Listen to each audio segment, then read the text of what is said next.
சாண்டிகுமார் சொந்தங்கள் அனைவருக்கும் வணக்கம். நம்ம இன்றைக்கி எங்கே வந்திருக்கோன்னா, நாமக்கல் மாவட்டம் திருச்செங்கோடு ஜோதி திரையரங்கம் மக்கள் விமர்சனம் எடுக்கிறதுக்காக வந்திருக்கோம். போக்கிரி ரிலீஸ். போக்கிரி படம் எப்படி? சின்ன வயசில் நம்ம தேட்டரில் வந்து படம் பார்த்துருக்க மாட்டோம். இப்போ பார்க்குறதுக்கு எப்படி ஃப்ரெஷ்ஷாக இருக்கா? படம் வேறு லெவலில் இருக்குது. நல்லா இருக்குது. இந்த ஃபைட் சீன்லாம் எப்படி? ஃபைட் சீன்லாம் பயங்கரமாக இருக்குது. நல்லா 4K தானே எடுத்திருக்காங்க. படம் நல்லா கிளியராக இருக்குது. கிளியராக இருக்குது. எஃபெக்ட்லாம் பயங்கரமாக இருக்குது. நல்லா இருக்கு. ஏற்கனவே ரொம்ப நாள் டிவியில் பார்த்துருப்போம். இப்போ திரும்ப தேட்டரில் பார்க்கலையும் பார்த்தா தான் நல்லா தான் இருக்கு. நல்லா இருக்கு. இப்போ 4Kல எடிட் பண்ணியிருக்காங்க. 4Kல பார்க்க நல்லா கிளியராக இருக்கு. நல்ல வைப் இருக்கு. நல்லா இருக்கு. சவுண்ட் எஃபெக்ட்லாம் எல்லாமே சவுண்ட் எஃபெக்ட் நல்லா இருக்கு.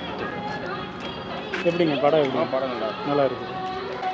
இது எப்படி பழைய படம் பார்த்த ஃபீல் இருக்கா இல்லை எப்படி ஃப்ரெஷ்ஷாக எடிட் பண்ணியிருக்காங்க?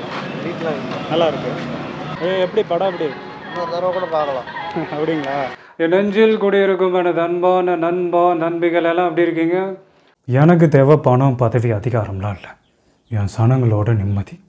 அவங்கள அடுத்த கட்டத்துக்கு கொண்டு போகணும்.